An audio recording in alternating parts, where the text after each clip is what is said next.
A 41 NBC follow-up, we are learning about significant changes in Macon-Bibb County's code enforcement.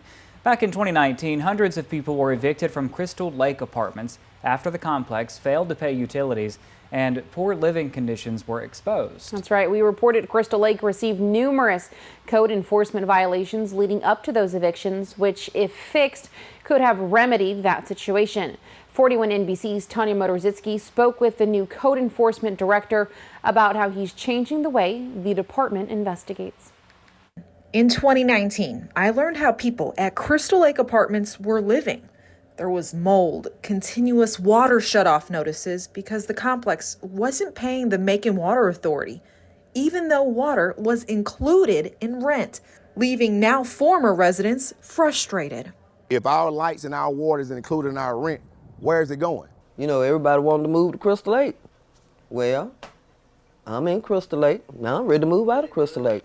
Macon Water Authority shut off the complex's water until some of the past due amount was paid.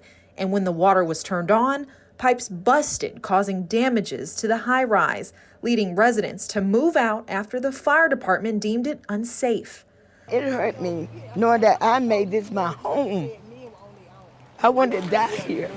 The complex eventually placed eviction notices on every resident's door throughout the community, leaving hundreds of people without a place to live.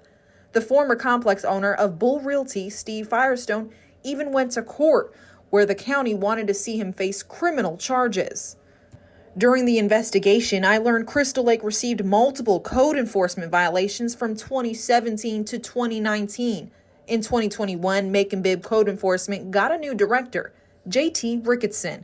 He says he made changes like hiring more than double the staff.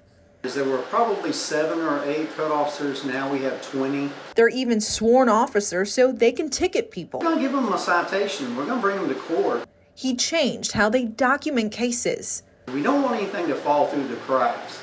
And we also want to hold landlords and property owners accountable for their properties and the conditions that they have them. Ricketson wants his officers who respond to a complaint to show up and look at the surrounding area too. I want you to come back and look at our computer system to see if it's not in there, then I expect to see something in there. So there's a lot more accountability in how they address the problems. He says they are looking at blight complaints and opening up old cases to look at complexes' histories too.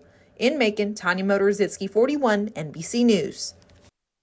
Crown Bay Management since bought the land and made a small section of the former Crystal Lake complex into lakeside apartments, while the rest remains vacant. We reached out to them for a comment on how they made improvements to the buildings, and they did not respond.